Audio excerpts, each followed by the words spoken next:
صحابی پیغمبر ہیں، نام چھوٹا نہیں ہے. حضرت نے فرمایا کہ علی کی 4 فضیلتوں کا میں چشمدید گواہ ہوں.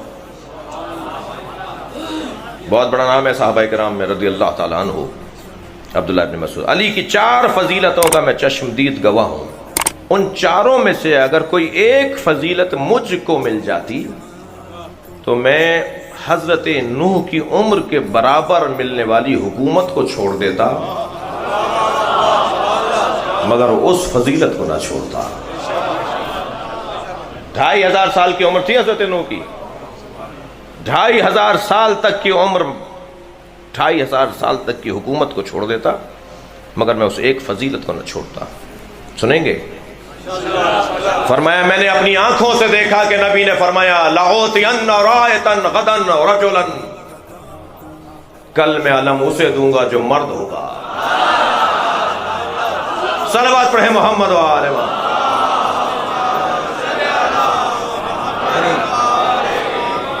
کرارن غیر فرارن، کل میں علم اسے دوں گا جو مرد ہوگا، کرار ہوگا، پلٹ پلٹ کر حملہ کرے گا، چاروں سمت سے حملہ کرے گا. کرار ہوگا، غیر و فرار، بھاگنے والا نہیں ہوگا. میرے مولا ویسے ہی سواری ایسے رکھتے تھے جو بھاگنے والی ہوتی نہیں تھی. کبھی میرے مولا گھوڑی پر بیٹھتے تھے، کبھی لاغر سے گھوڑے پر بیٹھتے تھے جسے بھاگا ہی نہیں جاتا تھا. سب سے کمزور جانور جو ہوتا تھا کہتے تھے وہ لے آؤ، میں اس پہ بیٹھ کے جاؤں گا. علی کا کیا تعلق بھاگنے سے؟ عبداللہ ابن مسعود کہتے ہیں ایک فضیلت یہ جو علی کی ہے کہ علی کو نبی نے علم دیا. یہ فضیلت علی بن ابی طالب کی میں نے اپنی آنکھوں سے دیکھی ہے. یہ فضیلت اگر مجھے مل جاتی تو میں 2500 سالہ حکومت کو چھوڑتا، اس فضیلت کو نہ چھوڑتا. دوسری فضیلت جو میں نے اپنی آنکھوں سے دیکھی میرے مولا علی کے بارے میں عبداللہ ابن مسعود کہتے ہیں، فرماتے ہیں کہ رات کا آدھا وقت گزر چکا تھا، جبریل نازل ہوئے اور کہا مسجد میں کھلنے والے سارے دروازے بند کروا دیجئے، علی کا دروازہ کھلا چھوڑ. صد الابواب الا باب علی، سارے دروازے بند کروائیے سوائے علی کے دروازے کے. تو جب دروازے بند ہوں گے اٹھا کے گھروں میں بھیجا جائے گا، اٹھو مسجد سے باہر جاؤ، اپنے گھر میں جاؤ، دروازہ بند ہو رہا ہے. تو اس وقت نہ صحیح بعد میں تو کچھ نہ کچھ بولا، سوچا ہوگا، خود نہ سوچا ہوگا، بیگم صاحبہ نے چڑھایا ہوگا یہ کیا ہو گیا بھائی، آپ کو اندر سے مسجد سے نکال دیا گیا، دروازے بند کر دیے گئے. ایک بڑی تعداد سرکار کی خدمت میں آئی کہ یا رسول اللہ آپ نے بند کروائے دروازے؟ حضرت نے فرمایا نہ میں نے کھلوائے تھے نہ میں نے بند کروائے. علی کا دروازہ اللہ نے کھلا چھوڑا ہے. بھائی دیکھیے عصمت اہل بیت پر آیت تطہیر بھی دلیل ہے، مگر عصمت اہل بیت پر یہ حدیث سد الابواب بھی تو دلیل ہے. میں مسجد میں نجاست کی حالت سے کوئی چیز رکھ کر نہیں آ سکتا، کوئی چیز اٹھا کر نہیں لا سکتا. ہم حالت نجاست میں مسجد میں جا کر کوئی چیز رکھ کر نہیں آ سکتے، کوئی چیز اٹھا کر نہیں آ سکتے. بعض کہتے ہیں مرور جائز ہے، یہاں سے گئے اور وہاں سے نکل گئے، جی کہ مرور گزرنا حالت نجاست میں جائز ہے. یہ مولا علی کا دروازہ کھولا ہی اس لیے گیا تھا، یہی تو بتایا جا رہا تھا کہ علی صاحب عصمت ہے، علی کے ہاں نجاست کا گزر نہیں ہے. کہا میں نے اپنی آنکھوں سے دیکھا ہے سارے دروازے بند کروائے سوائے ایک علی کے دروازے کے. سنیں گے تیسری فضیلت؟ فرماتے ہیں تیسری فضیلت جو میں نے اپنی آنکھوں سے دیکھی ہے، سورہ برات نازل ہوئی، ماشاءاللہ سرکار دو جہاں نے آواز دی حضرت ابوبکر کو، جاؤ جا کے مشرکین مکہ کے آگے یہ سورہ برات تلاوت کر کے آؤ، یہ سورہ توبہ تلاوت کر کے آؤ. حضرت ابوبکر اپنے تمام ساتھیوں کے ہمراہ مکے جا رہے ہیں. فتح مکہ سے کچھ عرصے پہلے کی یہ بات ہے، ابھی مکے کے قریب پہنچ چکے تھے، مدینے سے مکے کا آدھا راستہ طے کر چکے تھے. جبریل نازل ہوئے، نبی سے کہا لا تکلف الا انت ونفسک، یہ کام آپ کریں گے یا آپ جیسا کرے گا؟ توجہ کر رہے ہیں ہمارا؟ فوراً میرے مولا نبی نے آواز دی علی کو بلاؤ. بھائی میں آپ کے توسط سے ایک جملہ کہنا چاہتا ہوں، تمہیں آج یا علی مدد کہنے سے منہ ٹیڑھا ہوتا ہے؟ میرے مولا نبی نے تو قدم قدم پر یا علی مدد بولا ہے.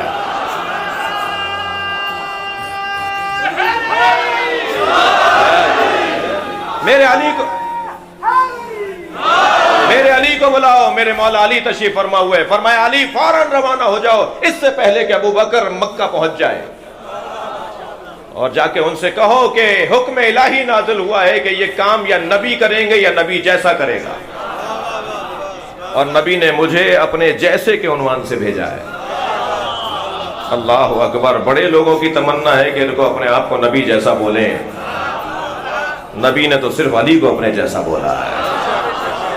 پہنچے ہیں میرے مولا, کس اجرت سے پہنچے ہوں گے, کس تندی اور تیزی سے پہنچے ہوں گے. حضرت ابو بکر کو جا کے روکا. پیغام آیا ہے آپ کے آ جانے کے بعد کہ یہ کام نبی کریں گے یا نبی جیسا کرے گا, اور نبی جیسے کی جگہ نبی نے مجھے بھیجا ہے. انہوں نے دیر نہیں لگائی دینے میں. اس میں حسن ہے, میں ایک نتیجہ لوں گا.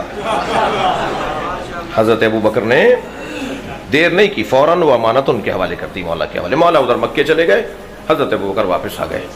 ہم بھی تو یہی کہنا چاہ رہے ہیں, جیسے پہلے دیا تھا بعد میں بھی دے دیتے. اور حضرت علامہ ہلی علی اللہ مقامہ نے فضل ابن روزبہان کو جو دلیل دی ہے نا خلافت بلا فصل علی کی, کہ علی خلیفہ بلا فصل تھے, یہی سورہ برات کی تبلیغ کی دلیل دی ہے. کیوں حضرت ابو بکر کو ہی بھیجا؟ بھائی کوئی اور شخصیت بھیجی گئی ہوتی. بھائی آپ کی توجہ اگر مجھے بہت صراحت نہیں کرنی چاہیے نا. صلوات پڑھیں ذرا محمد و آل محمد.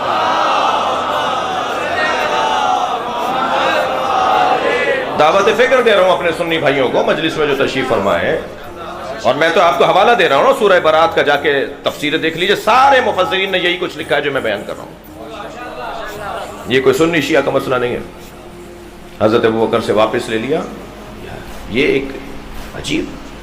اچھا, حضرت ابو بکر نے تو بہت کچھ مولا کے شان میں کہا ہے جی. نبی کی رحلت کے بعد حضرت ابو بکر کا دور حکومت. ایک شخص آیا, کہنے لگا مجھے نبی سے ملنا ہے. انہوں نے کہا جی انتقال ہو گیا. کہا انہوں نے تو مجھ سے وعدہ کیا تھا کہ 3 مٹھی کھجوروں کی دوں گا جب بھی تم مدینے آؤ گے. توجہ ہے اب آج کی. کہنے انہوں نے تو مجھ سے کہا تھا جب بھی تم مدینے آؤ گے 3 مٹھی کھجوروں کی دوں گا. تو میں تو نبی کا وعدہ پورا, نبی کیسے بغیر وعدہ پورے کیے چلے جائیں گے. تو حضرت ابو بکر نے ایک مرتبہ پورے مجمع میں دیکھ کر فرمایا علی کو بلاؤ. توجہ کر رہے ہیں مولا علی کو بلایا گیا, آپ کو بلایا جا رہا ہے. میرے مولا تشریف فرما ہوئے. مولا مشکل کچھ ہے بھائی کہ ایک مرتبہ آئے, حضرت نے فرمایا کہیے آپ نے مجھے یاد کیا. کہا علی 3 مٹھی کھجوریں اس کو دے دو. کہا ماجرا کیا ہے؟ کہ ماجرا یہ ہے کہ نبی مکرم نے اس سے وعدہ کیا تھا کہ میں 3 مٹھی کھجوروں کی دوں گا جب تم مکے مدینے آؤ گے. میرے مولا نے وہاں کھجوریں رکھی ہوئی تھیں, 3 مٹھی کھجوریں بھر کے دے دی. ہر مٹھی کے اندر 20 دانے تھے.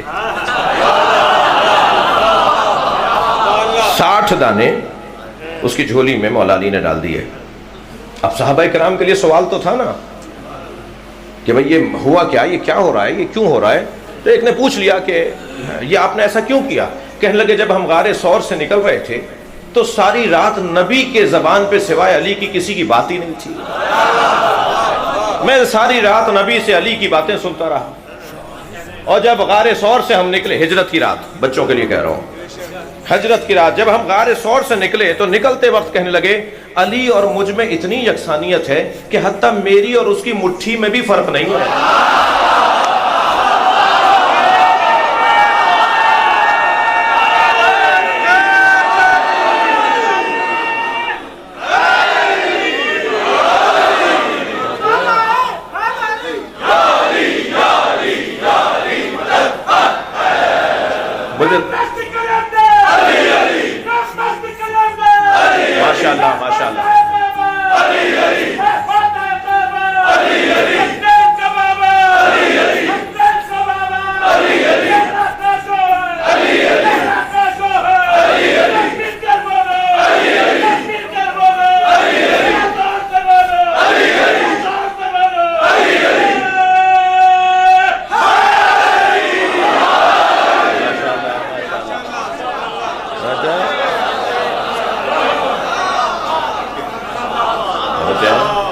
سورہ براءت کی تبلیغ میں نے اپنی آنکھوں سے دیکھی ہے. توجہ ہے؟ میں نے جو علی کی چوتھی فضیلت دیکھی اپنی آنکھوں سے. عبداللہ ابن مسعود کہہ رہے ہیں چشمدید گواہ ہوں علی کی فضیلت کا. آواز قدرت آئی ندعو ابناءنا و ابناءکم. ماشاءاللہ ماشاءاللہ. کہہ دو ہم اپنے بیٹوں کو لاتے ہیں، تم اپنے بیٹوں کو لاؤ. وَنِسَاءَنَا وَنِسَاءَكُمْ. ہم اپنی بیٹیوں کو لاتے ہیں، تم اپنی بیٹیوں کو لاؤ. وَأَنفُسَنَا وَأَنفُسَكُمْ. ہم اپنے جیسوں کو لاتے ہیں، تم اپنے جیسوں کو لے کر آؤ. دوسرے دن پیغمبر اکرم اپنے جیسوں میں سوائے علی کے کسی کو لے کے نہیں گئے. یہ علی کی میں نے فضیلت اپنی آنکھوں سے دیکھی ہے. مجھ جیسا ہے علی. عجیب اتفاق، حسن اتفاق، کمال اتفاق. روز بعثت مصطفیٰ ہو جی 27 رجب. زیارت نامہ مفاتیح الجنان میں لکھا ہے کہ علی کا پڑھو. نبی کا دن ہے تو نبی کو سلام کرنا چاہیے نا. ائمہ فرما رہے ہیں نبی کے دن علی کو سلام کرو.